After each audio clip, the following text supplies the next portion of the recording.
Abram की पत्नी सारा के कोई संतान न थी और उसके हाजरा नाम की एक मिस्री लोड़ी थी। सो सारा ने अब्राम से कहा, देख, यहोवा ने तो मेरी कोख बंद कर रखी है, सो मैं तुझसे विनती करती हूँ कि तू मेरी लोड़ी के पास जा, संभव है कि मेरा घर उसके द्वारा बस जाए। सो सारा की यह बात अब्राम ने मान ली।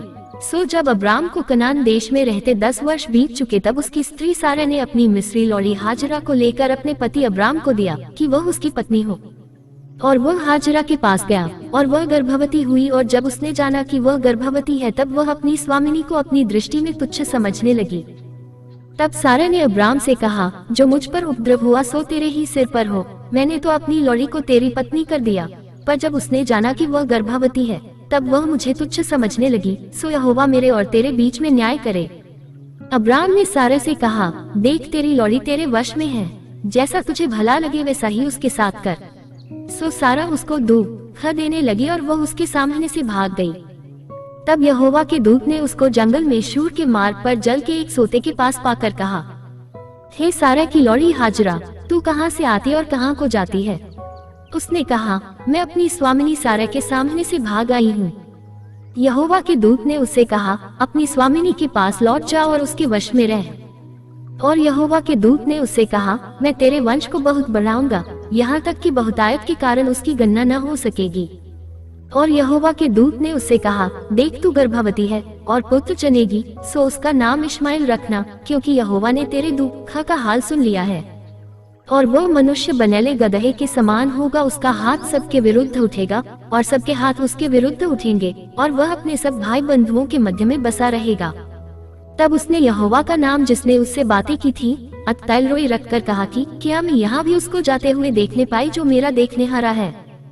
इस कारण उस कुएं का नाम लेहरोई कुआं पड़ा, वह तो कादेश और बेरेत के बीच में है।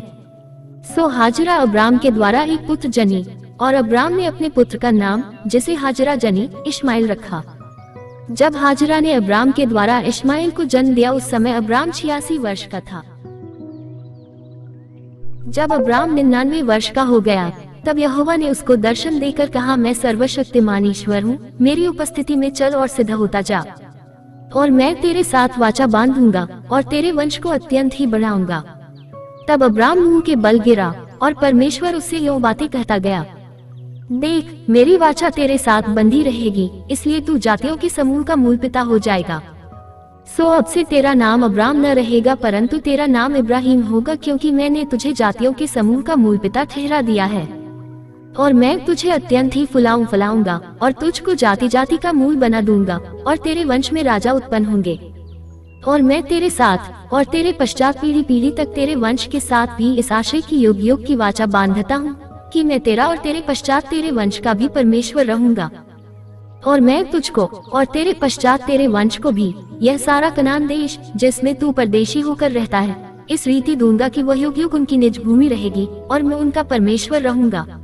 फिर परमेश्वर ने इब्राहिम से कहा, तू भी मेरे साथ बांधी हुई वाचा का पालन करना, तू और तेरे पश्चात तेरा वंश भी अपनी अपनी पीढ़ी में उसका पालन करे। मेरे साथ बांधी हुई वाचा जो तुझे और तेरे पश्चात तेरे वंश को पालनी पड़ेगी, सो यह है कि तुम में से एक एक पुरुष का खतना हो। तुम अपनी अपनी खलड़ी का खतना करा लेना, जो वाचा मेरे और तुम्हारे बीच में है, उसका यही चिन्ह होगा। पीढ़ी पीढ़ी में केवल तेरे वंश ही के लोग नहीं, पर जो तेरे घर में उत्पन्न हो वह परदेशियों को रुपा देकर मोल लिए जाए। ऐसे सब पुरुष भी जब 8 दिन के हो जाए, तब उनका खतना किया जाए। जो तेरे घर में उत्पन्न हो अथवा तेरे रुपए से मोल लिया जाए, उसका खतना अवश्य ही किया जाए। सो मेरी वाचा जिसका चिन्ह तुम्हारी देह में होगा, वह युग युग रहेगी। जो पुरुष खतना रहित रहे, अर्थात जिसकी खलड़ी का खतना न हो, वह प्राणी अपने लोगों में से नाश किया जाए, क्योंकि उसने मेरे साथ बांधी हुई वाचा को तोड़ दिया। फिर परमेश्वर ने इब्राहिम से कहा, तेरी जो पत्नी सारा है, उसको तू अब सारा न कहना, उसका नाम सारा होगा। और मैं उसको आशीष दूंगा और तुझको उसके द्वारा एक पुत्र दूंगा, और मैं उसको ऐसी आशीष दूंगा कि वह जाति जाति की मूल माता हो जाएगी, और उसके वंश में राज्य राज्य के राजा उत्पन्न होंगे। तब इब्राहिम मुंह के बल गिर पड़ा और हंसा, और अपने मन ही मन कहने लगा, क्या 100 वर्ष के पुरुष के भी संतान होगा, और क्या सारा जो 90 वर्ष की है पुत्र जनेगी? और इब्राहिम ने परमेश्वर से कहा, इश्माएल तेरी दृष्टि में बना रहे, यही बहुत है। तब परमेश्वर ने कहा, निश्चय तेरी पत्नी सारा की तुझसे एक पुत्र उत्पन्न होगा, और तू उसका नाम इसहाक रखना, और मैं उसके साथ ऐसी वाचा बांधूंगा जो उसके पश्चात उसके वंश के लिए युग युग की वाचा होगी। और इश्माइल के विषय में भी मैंने तेरी सुनी है, मैं उसको भी आशीष दूंगा और उसे फुलाऊंगा और अत्यंत ही बड़ा दूंगा। उससे 12 प्रधान उत्पन्न होंगे और मैं उससे एक बड़ी जाति बनाऊंगा। परंतु मैं अपनी वाचा इसहाकी के साथ बांधूंगा जो सारा से अगले वर्ष के इसी नियुक्त समय में उत्पन्न होगा। तब परमेश्वर ने इब्राहिम से बातें करनी बंद की और उसके पास से ऊपर चढ़ गया। तब इब्राहिम ने अपने पुत्र इश्माइल को उसके घर में जितने उत्पन्न हुए थे और जितने उसके रुपए से मोल लिए गए थे, निदान उसके घर में जितने पुरुष थे, उन सबों को लेके उसी दिन परमेश्वर के वचन के अनुसार उनकी खलरी का खतना किया। जब इब्राहिम की खलरी का खतना हुआ तब वह 99 वर्ष का था, और जब उसके पुत्र इश्माइल की खलरी का खतना हुआ तब वह 13 वर्ष का था। इब्राहिम और उसके पुत्र इश्माइल दोनों का खतना एक ही दिन हुआ। और उसके घर में जितने पुरुष थे जो घर में उत्पन्न हुए तथा जो परदेशियों के हाथ से मोल लिए गए थे, सबका खतना उसके साथ ही हुआ। इब्राहिम मामरे के बांजों के बीच कड़ी धूप के समय तंबू के द्वार पर बैठा हुआ था। तब यहोवा ने उसे दर्शन दिया और उसने आंख उठाकर दृष्टि की तो क्या देखा कि 3 पुरुष उसके सामने खड़े हैं। जब उसने उन्हें देखा तब वह उनसे भेंट करने के लिए तंबू के द्वार से दौड़ा और भूमि पर गिरकर दंडवत की और कहने लगा, हे प्रभु, यदि मुझ पर तेरी अनुग्रह की दृष्टि है तो मैं विनती करता हूँ कि अपने दास के पास से चले न जाना। मैं थोड़ा सा जल लाता हूँ और आप अपने पांव धोकर इस वृक्ष के तले विश्राम करें। फिर मैं एक टुकड़ा रोटी ले आऊं और उससे आप अपने जीव को तृप्त करें, तब उसके पश्चात आगे बढ़े, क्योंकि आप अपने दास के पास इसीलिए पधारे हैं। उन्होंने कहा, जैसा तू कहता है वैसा ही कर।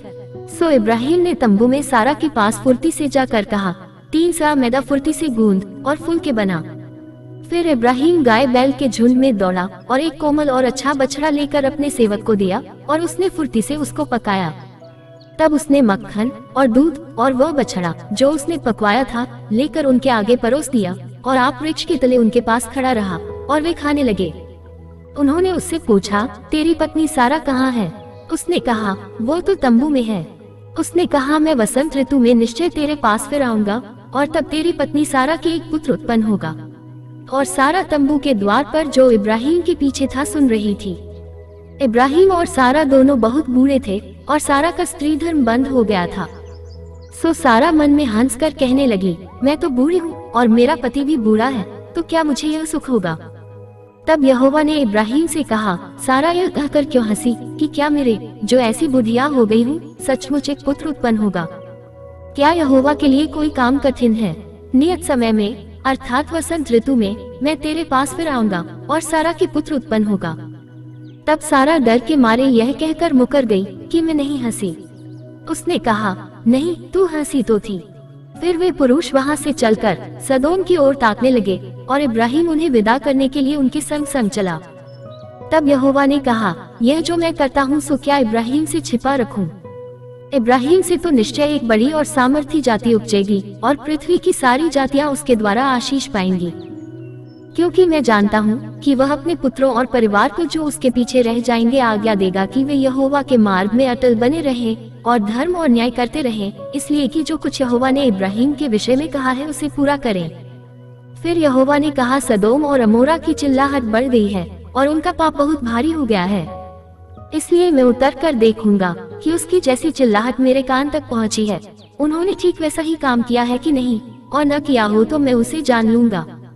सो वे पुरुष वहां से मुड़ के सदोम की ओर जाने लगे, पर इब्राहिम यहोवा के आगे खड़ा रह गया। तब इब्राहिम उसके समीप जाकर कहने लगा, क्या सचमुच दुष्ट के संग धर्मी को भी नाश करेगा? कदाचित उस नगर में 50 धर्मी हों, तो क्या तू सचमुच उस स्थान को नाश करेगा और उन 50 धर्मियों के कारण जो उसमें हो न छोड़ेगा? इस प्रकार का काम करना तुझसे दूर रहे कि दुष्ट के संग धर्मी को भी मार डाले और धर्मी और दुष्ट दोनों की एक ही दशा हो। यह तुझसे दूर रहे, क्या सारी पृथ्वी का न्याय न करे? यहोवा ने कहा, यदि मुझे सदोम में 50 धर्मी मिले तो उनके कारण उस सारे स्थान को छोड़ूंगा। फिर इब्राहिम ने कहा, हे प्रभु सुन, मैं तो मिट्टी और राख हूँ, तो अभी मैंने इतनी ढिठाई की कि तुझसे बातें करूं। कदाचित उन 50 धर्मियों में 5 घट जाए, तो क्या तू 5 ही के घटने के कारण उस सारे नगर का नाश करेगा? उसने कहा, यदि मुझे उसमें 45 भी मिले तो भी उसका नाश न करूंगा। फिर उसने उससे यह भी कहा, कदाचित वहाँ 40 मिले, उसने कहा, तो मैं 40 के कारण भी ऐसा नहीं करूँगा। फिर उसने कहा, हे प्रभु, क्रोध न कर, तो मैं कुछ और कहूँ, कदाचित वहाँ 30 मिले। उसने कहा, यदि मुझे वहाँ 30 भी मिले तो भी ऐसा न करूँगा। फिर उसने कहा, हे प्रभु सुन, मैंने इतनी ढिठाई तो की है कि तुझसे बातें करूं, कदाचित उसमें 20 मिले। उसने कहा, मैं 20 के कारण भी उसका नाश न करूंगा। फिर उसने कहा, हे प्रभु क्रोध न कर, मैं एक ही बार और कहूंगा, कदाचित उसमें 10 मिले। उसने कहा, तो मैं 10 के कारण भी उसका नाश न करूंगा। जब यहोवा इब्राहिम से बातें कर चुका तब चला गया और इब्राहिम अपने घर को लौट गया। सांझ को वे 2 दूत सदोम के पास आए और लूत सदोम के फाटक के पास बैठा था। सो उनको देखकर वह उनसे भेंट करने के लिए उठा और मुंह के बल झुककर दंडवत कर कहा, हे मेरे प्रभुओं, अपने दास के घर में पधारिए और रात भर विश्राम कीजिए और अपने पांव धोइए, फिर भोर को उठकर अपने मार्ग पर जाइए। उन्होंने कहा, नहीं, हम चौकी में रात बिताएंगे। और उसने उनसे बहुत विनती करके उन्हें मनाया। सो वे उसके साथ चलकर उसके घर में आए और उसने उनके लिए जेवनार तैयार की और बिना खमीर की रोटियां बनाकर उनको खिलाई। उनके सो जाने के पहले उस सदोम नगर के पुरुषों ने, जवानों से लेकर बूढ़ों तक, वरन चारों ओर के सब लोगों ने आकर उस घर को घेर लिया और लूत को पुकार कर कहने लगे कि जो पुरुष आज रात को तेरे पास आए हैं वे कहाँ हैं? उनको हमारे पास बाहर ले आ कि हम उनसे भोग करें। तब लूत उनके पास द्वार के बाहर गया और किवाड़ को अपने पीछे बंद करके कहा, हे मेरे भाइयों, ऐसी बुराई न करो। सुनो, मेरी 2 बेटियां हैं जिन्होंने अब तक पुरुष का मुंह नहीं देखा। इच्छा हो तो मैं उन्हें तुम्हारे पास बाहर ले आऊं और तुमको जैसा अच्छा लगे वैसा व्यवहार उनसे करो, पर इन पुरुषों से कुछ न करो, क्योंकि ये मेरी छत के तले आए हैं। उन्होंने कहा, हट जा। फिर वे कहने लगे, तू एक परदेशी होकर यहाँ रहने के लिए आया, पर अब न्याय भी बन बैठा है, सो अब हम उनसे भी अधिक तेरे साथ बुराई करेंगे। और वे उस पुरुष लूत को बहुत दबाने लगे और किवाड़ तोड़ने के लिए निकट आए। तब उन पाहुनों ने हाथ बढ़ाकर लूत को अपने पास घर में खींच लिया और किवाड़ को बंद कर दिया। और उन्होंने क्या छोटे क्या बड़े सब पुरुषों को जो घर के द्वार पर थे अंधा कर दिया। सो वे द्वार को टटोलते टटोलते थक गए। फिर उन पाहुनों ने लूत से पूछा, यहाँ तेरे और कौन कौन हैं? दामाद, बेटे, बेटियां व नगर में तेरा जो कोई हो, उन सबों को लेकर इस स्थान से निकल जा, क्योंकि हम यह स्थान नाश करने पर हैं, इसलिए कि उसकी चिल्लाहट यहोवा के सम्मुख बढ़ गई है और यहोवा ने हमें इसका सत्यानाश करने के लिए भेज दिया है। तब लूत ने निकलकर अपने दामादों को, जिनके साथ उसकी बेटियों की सगाई हो गई थी, समझा के कहा, उठो, इस स्थान से निकल चलो, क्योंकि यहोवा इस नगर को नाश किया चाहता है। पर वह अपने दामादों की दृष्टि में ठट्ठा करने हारा सा जान पड़ा। जब पौ फटने लगी तब दूतों ने लूत से फुर्ती कराए और कहा कि उठ, अपनी पत्नी और दोनों बेटियों को जो यहाँ है ले जा, नहीं तो तू भी इस नगर के अधर्म में भस्म हो जाएगा। पर वह विलम्ब करता रहा। इससे उन पुरुषों ने उसका और उसकी पत्नी और दोनों बेटियों का हाथ पकड़ लिया, क्योंकि यहोवा की दया उस पर थी, और उसको निकालकर नगर के बाहर कर दिया। और ऐसा हुआ कि जब उन्होंने उनको बाहर निकाला तब उसने कहा, अपना प्राण लेकर भाग जा, पीछे की ओर न ताकना और तराई भर में न ठहरना, उस पहाड़ पर भाग जाना, नहीं तो तू भी भस्म हो जाएगा। लूत ने उनसे कहा, हे प्रभु, ऐसा न कर। देख, तेरे दास पर तेरी अनुग्रह की दृष्टि हुई है और तूने इसमें बड़ी कृपा दिखाई कि मेरे प्राण को बचाया है, पर मैं पहाड़ पर भाग नहीं सकता, कहीं ऐसा न हो कि कोई विपत्ति मुझ पर आ पड़े और मैं मर जाऊं। देख, वह नगर ऐसा निकट है कि मैं वहां भाग सकता हूँ, और वह छोटा भी है, मुझे वही भाग जाने दे, क्या वो छोटा नहीं है? और मेरा प्राण बच जाएगा। उसने उससे कहा, देख, मैंने इस विषय में भी तेरी विनती अंगीकार की है कि जिस नगर की चर्चा तूने की है उसको मैं नाश न करूंगा। फुर्ती से वहां भाग जा, क्योंकि जब तक तू वहां न पहुंचे तब तक मैं कुछ न कर सकूंगा। इसी कारण उस नगर का नाम सोअ पड़ा। लूत के सोअ के निकट पहुंचते ही सूर्य पृथ्वी पर उदय हुआ। तब यहोवा ने अपनी ओर से सदोम और अमोरा पर आकाश से गंधक और आग बरसाई, और उन नगरों को और संपूर्ण तराई को, और नगरों को और उस संपूर्ण तराई को, और नगरों के सब निवासियों, भूमि की सारी उपज समेत नाश कर दिया। लूत की पत्नी ने जो उसके पीछे थी दृष्टि फेर के पीछे की ओर देखा, और वह नमक का खंभा बन गई। भोर को इब्राहिम उठकर उस स्थान को गया जहाँ वह यहोवा के सम्मुख खड़ा था, और सदोम और अमोरा और उस तराई के सारे देश की ओर आंख उठाकर क्या देखा कि उस देश में से धधकती हुई भट्टी का सा धुआं उठ रहा है। और ऐसा हुआ कि जब परमेश्वर ने उस तराई के नगरों को जिनमें लूत रहता था उलट पुलट कर नाश किया, तब उसने इब्राहिम को याद करके लूत को उस घटना से बचा लिया। और लूत ने सोआ को छोड़ दिया और पहाड़ पर अपनी दोनों बेटियों समेत रहने लगा, क्योंकि वह सोआ में रहने से डरता था। इसलिए वह और उसकी दोनों बेटियां वहां एक गुफा में रहने लगे। तब बड़ी बेटी ने छोटी से कहा, हमारा पिता बूढ़ा है और पृथ्वी भर में कोई ऐसा पुरुष नहीं जो संसार की रीति के अनुसार हमारे पास आए। सो आ, हम अपने पिता को दाख मधु पिलाकर उसके साथ सोएं, जिससे कि हम अपने पिता के वंश को बचाए रखें। सो उन्होंने उसी दिन रात के समय अपने पिता को दाख मधु पिलाया। तब बड़ी बेटी जाकर अपने पिता के पास लेट गई, पर उसने न जाना कि वह कब लेटी और कब उठ गई। और ऐसा हुआ कि दूसरे दिन बड़ी ने छोटी से कहा, देख, कल रात को मैं अपने पिता के साथ सोई, सो आज भी रात को हम उसको दाख मधु पिलाएं। तब तू जाकर उसके साथ सोना कि हम अपने पिता के द्वारा वंश उत्पन्न करें। सो उन्होंने उस दिन भी रात के समय अपने पिता को दाख मधु पिलाया। और छोटी बेटी जाकर उसके पास लेट गई, पर उसको उसके भी सोने और उठने के समय का ज्ञान न था। इस प्रकार से लूत की दोनों बेटियां अपने पिता से गर्भवती हुई और बड़ी एक पुत्र जनी और उसका नाम मोआब रखा। वह मोआब नाम जाति का जो आज तक है मूल पिता हुआ। और छोटी भी एक पुत्र जनी और उसका नाम बेनमी रखा। वह अम्मोन वंशियों का जो आज तक है मूल पिता हुआ। फिर इब्राहिम वहां से कूच कर दक्षिण देश में आकर कादेश और शूर के बीच में ठहरा और गरार में रहने लगा। और इब्राहिम अपनी पत्नी सारा के विषय में कहने लगा कि वह मेरी बहन है। सो गरार के राजा अबीमेलेक ने दूत भेजकर सारा को बुलवा लिया। रात को परमेश्वर ने स्वप्न में अबीमेलेक के पास आकर कहा, सुन, जिस स्त्री को तूने रख लिया है उसके कारण तू मर जाएगा, क्योंकि वह सुहागिन है। परंतु अबीमेलेक तो उसके पास न गया था। सो उसने कहा, हे प्रभु, क्या तू निर्दोष जाति का भी घात करेगा? क्या उसी ने स्वयं मुझसे नहीं कहा कि वह मेरी बहन है? और उस स्त्री ने भी आप कहा कि वह मेरा भाई है। मैंने तो अपने मन की खराई और अपने व्यवहार की सच्चाई से यह काम किया।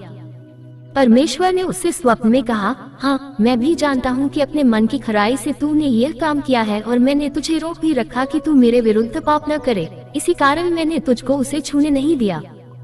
सो अब उस पुरुष की पत्नी को उससे फेर दे, क्योंकि वह नबी है और तेरे लिए प्रार्थना करेगा और तू जीता रहेगा। पर यदि तू उसको न फेर दे तो जान रख कि तू और तेरे जितने लोग हैं सब निश्चय मर जाएंगे। बिहान को अबीमेलेक ने तड़के उठकर अपने सब कर्मचारियों को बुलवाकर ये सब बातें सुनाए, और वे लोग बहुत डर गए। तब अबीमेलेक ने इब्राहिम को बुलवा कर कहा, तूने हमसे यह क्या किया है? और मैंने तेरा क्या बिगाड़ा था कि तूने मेरे और मेरे राज्य के ऊपर ऐसा बड़ा पाप डाल दिया है? तूने मुझसे वह काम किया है जो उचित न था। फिर अबीमेलेक ने इब्राहिम से पूछा, तूने क्या समझकर ऐसा काम किया?